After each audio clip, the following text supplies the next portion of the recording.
Let's talk about Christmas and business, of course. As a business accountant, my team and I spend all day long helping business owners on their journey. And of course, we've been having loads of conversations with people about what they're doing over their Christmas break. And I want to share with you what some of the owners we're talking to are up to. I also wanted to talk to you a little bit about the channel, how 2021's gone, what we've got planned for 2022 and all that kind of stuff. So let's get into it. But before we do, it would be remiss of me not to say, well, if you enjoyed 2021 and you've liked what we're doing, you're obviously watching this video, please do click the subscribe button. Do you know it's only about 14% of people that watch these videos are actually subscribed, which is mental really, and when we talk about numbers, it's a crazy amount. So please do subscribe, really appreciate that. You can click the little bell at the bottom and it notifies you whenever we release more videos just like this one. So firstly then, let's start off with 2021. Now I'm going to talk to you a little bit about us and that, and then I want to talk to you the action points near the end of the video just about what owners are doing during this time and what we've seen from experience people tend to get up to, and I want to talk about judgment and work-life balance and all this kind of stuff as well in a relatively short amount of time. So let's talk 2021 first. So firstly, massive thank you to everybody that watched the video. In the last 12 months, these videos have been watched 500,000 times, which is crazy. So we really started taking the channel, I don't know, semi-seriously back in sort of March 20 when lockdown was coming. We thought, well, we were communicating to clients, what was the best way to put out more stuff and reach more people? Well, let's just talk into a phone and stick it on the internet, see what happens. And actually, not only our clients liked it, but a lot of people liked it. And now YouTube likes it, so it lets other people see it, which is beautiful. So thanks very much. If you've watched a video and you're here watching this one, thank you. It's been brilliant. I'll be honest with you, when we started recording these, I thought that YouTube would be kind of a cesspit of just abuse and hate. And you go into some videos and you see the comments, you just think, wow, what a place. It puts Twitter to shame sometimes, and I do like a bit of Twitter, but yeah, it can be pretty horrendous. What I've got to say is just an amazing amount of support really that everybody who has commented on our videos and sent emails, DMs across the various platforms and things to us saying that they've been educated by these videos, it's helped them get started. That is an amazing thing to be able to say, so thank you to everybody. It was one of those things I didn't really kind of consider the impact, I suppose, of that when we did this. I wanted to kind of give some of the education that we do and give as much away as we could without crossing professional barriers, and hopefully we've struck that kind of balance. But it was really nice to kind of receive that feedback and see people actually out there doing their thing based on the information that we've given them. So thanks very much for that. And of course all the kind comments. There's always a few in there that say I'll talk too fast, and hey, I do talk too fast, I don't care, that's how I am, I'm pretty infused about this subject and I like it. So if you've ever listened or heard or watched me, you'll know I do talk fast, so apologies, and also at the same time no apology, but thank you very much for all the kind comments. Now and that's been amazing. What I'd love to do for 2022 is we keep saying we might upgrade this and the camera and all the rest of it to make it a little bit better quality maybe, but that's a nice to have, I think, as long as we keep spending our time giving you the quality information. That's the key. I think one of the things particularly with these types of videos is they do take quite a bit of research to make sure that we think actually we've fit in here what we want to get across and the detail that's relevant, because it's very easy in tax to say one thing and then think, oh, actually in these 4 situations that's not true. So it's kind of making sure that we phrase it correctly and all the rest of it, and that can take quite a bit of time to research. And of course, I'm not a full-time YouTuber. I run a business with a team of people and all the rest of it. And these are done late at night, early in the morning, whenever we can squeeze them in. And so making the place look nicer and getting better cameras and stuff is probably lower down the list, but ultimately something that we'd like to get to. But what I do want to try and do is squeeze some of the team in. So for those of you who don't know, because it's me, I'm pretty much the mouthpiece a lot of the time. Our team's getting towards 30 people here, and when people choose to work with us, they work with my team. It's not generally me, although I do have a few clients. Most of my time is spent almost internally consulting and working on very specific client projects and things like that, which is an awesome place to be in. But as a result, you don't get to see my amazing team. They're obviously clearly better looking than me as well, which would help. And I would like to get those on camera. One of our best videos, one of our accountants, Kelly, one of our most watched videos, Xero versus QuickBooks. It's about 2 years out of date and probably needs an update. There's no probably about it, actually. It does 100% need an update and is on the 2022 list. It's one of our most popular videos, and she did a voiceover on that one. I've done a podcast with one of our other accountants, Liv, talking about e-commerce VAT, because she gets very much into her e-commerce and the bookkeeping around that as well, and the VAT, things like that. So I'd love to bring some of those members of the team onto camera as well, if I can get them to do it. They're quite happy with voiceovers, it's wherever I can get them in front of a camera. So that would be quite cool. Show you a bit more about some of the other team as well and their specialities, because they've got a lot to give as well. So that would be something I'd like to do. But if you do have any specific topics you think, yeah, I'd love that covered, please do drop them down below and we'll try and add them to our list. Every time we see a comment where someone's like, yeah, I'd love to see a video on this, we do add them. I try and tell you if I think there's something we're not going to cover. There's a few topics for either professional reasons that we can't do, or there are some where I'm just like, nah, I don't want to do it, because when we do put them out, we're in a very fortunate place. A lot of people reach out to us and say, yes, I would like to talk to you about this thing. And ultimately, sometimes I think that's not what we're about, or it's not key to our values, and we don't want to do those things. So some videos I will steer away from, but I will tell you if that's the case. So if there's anything you want to see covered, drop it in and we'll add it to the list. At the end of the day, we want to try and we've done, I don't know, 100 getting towards, is it more than 150?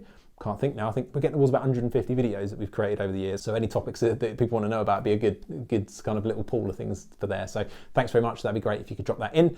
And enough rambling then. So that's what we're going to do for 2022, is try and improve, carry on adding the value, get some more people on as well, and grow the channel from there. And all of you that have supported it, commented it, and what I've loved to see as well is on some of the videos is some of you in the community then answering questions for other people as well. So if you do think you got a useful answer, drop on and help. It's really cool to be able to see that interaction happening as well. So thanks very much. So then, action points. What are business owners doing over Christmas? Well, over Christmas is interesting because I think there's a lot of judgment out there that says, the hustle culture's got to go. You shouldn't be always on. You shouldn't always be working. And actually, I don't advocate that. I do work a lot. I enjoy business, I enjoy what I do and business growth and all these other things that's there. However, I do think that you do get burnt out eventually when you do it, and I do think that you've got other things going on in your life, like wives, girlfriends, other halves, whatever, and kids potentially, other interests you might want to pursue, holidays, exploring the world, whatever it is you want to do, there is a balance there to be had. But so I think if you're going to do it, you've got to have a wider look at what your goals are. And I'm sure actually we will do a video on business goals for setting for 2022. And I'll probably talk about that a bit more in terms of looking at not just the business, but you. So what I find is a really good point a lot of owners do is they will take a bit of time away over the Christmas period, and they might do no work. They might go, no, encore, I'm not doing nothing. That will be me on Christmas Eve. Christmas Eve is the sacred day for me. I intend to sit in front of the sofa, do nothing except eat. My kids are old enough now where they'll probably want to sit and do that with me, and we're watching TV, and that's it. Nativity, if you want a tip for the Christmas movie. That'd be cool, and do that. And some owners will then do the whole week, like depending where the week falls, they won't do anything. A lot of owners though will take the time to do a little project. I quite like this approach. Tends to be my approach, is I'll take a couple of days aside, and then the rest of it I will balance with doing stuff, because I'll get bored, I'll get itchy feet, I want to do something. So I might take, like I did, I think last year, I think I took our the system we used to price and rebuilt it because I wanted to overhaul it and just check it was fit for purpose. I've seen owners do websites, I've seen them do a new service offering they want to put together, whatever it's going to be, because they're not operationally being harassed to do other things. As owners, that is often the case. You've got clients or customers wanting things from you, you've got staff wanting things from you, and other things that always get in the way. So doing something strategic, something a bit more high level, is a really good sort of little project over Christmas. And don't let people judge you if you want to do that. If you want to do that for a few hours a day, do it. Just because it's difficult. I think when you're an owner, you see what other owners do, and it's kind of the norm. But if you're surrounded by people that are employed, who are being paid to have the time off, they're not always, because there are some super committed people, my team included in this. I'm sure they will be dipping in and dipping out of work for clients and things over that time. But generally, I think there's a bit of a feeling that you shouldn't do any work, and I don't know. I don't subscribe to that. I think if you enjoy work and that feels like fun and that feels like what you should be doing, then do it. If you're working because it's a chore and you have to because you're behind, then I think you've got to have a look at how you're balancing what you're doing in your business and how you can make sure that's not the case this time next year. So that's one, is I see people doing a project, and then the other one is I often see them setting goals, looking at what they want to do in 2022. And we're not talking about New Year's resolutions, although they tend to sometimes go hand in hand, but they can be where do I want to go, just thinking, reflecting. And one of the things I think is really important is when you do that, is make sure you spend time to sit and list what you've achieved. So, a little bit like I started at the beginning of this video, there's some key stats there I've looked at from 2021 on the YouTube channel. What did we achieve? Well, we achieved these things. I'm kind of happy about that. I love the feedback we've had from people. That's brilliant. And then I will go set the goals, because otherwise, as business owners, I think we quite often, there's always the next thing, isn't there? There's always more money, more clients, more customers, more staff, more things you don't want to be doing, the holiday in the Maldives, whatever it might be, right? And there's going to be something that's driving you to do more. And working for a lot of owners, they beat themselves up about it all the time. And I know I do, I'm as bad as everybody else, but it's key. I know when we do a lot of our year-end accounts meetings, we'll say to someone, look, you've had a really good year here. Look, you can see in these key areas, you've done really, really well. And they'll be like, do you know what I have? But they haven't thought about it, because they're always on to the next thing. And I think this time of year is pretty good to be reflective at and just celebrate a little bit, even if you only do like literally half an hour, you list. And we've seen owners, they'll often keep a little notepad maybe of those thoughts and those successes, and just keep it, because I know come into, I think, 16 years in this business, and I can look back, 15 years and see what I thought at that time, and it's quite nice sometimes to look back at those things. And I've seen it with other owners as well. They'll do it. They say, oh yeah, I'll do that, and I can look back, and reflecting on that in years to come is good. I mean, the beautiful thing about social media is a lot of stuff, if you documented this growth, is there.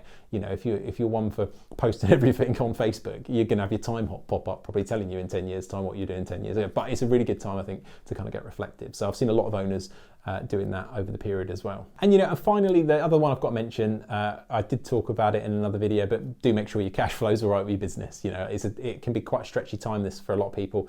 And of course, I'm talking about downtime and cash flow struggles potentially and all this for a lot of businesses. But you might also be one of these retail businesses, and this is your busiest time of year, and that all goes out the window. You're just going to be absolutely hammering it, and then you should be thinking about these kind of things. I don't know, Easter or whenever it is that you have your little quiet period. So if you are busy, good luck to you. Smash it, and hopefully you'll get this downtime later, and then look to do these things as well. So there you go. But yeah, do make sure your business is actually okay before you log off for the week. And I always think there's a nice, calm, tranquil peace of mind to knowing that you've set everything in motion, and that you're okay to have that downtime. And I think because the world generally socially accepts that most people aren't working during at least Christmas Eve, Christmas Day, Boxing Day, it's a bit of guaranteed time off to chill. So whatever you decide to do with it, I hope you have a great one. Merry Christmas, and thank you very much for all the support in 2021, and I look forward to giving you some content in 2022. See you on the other side.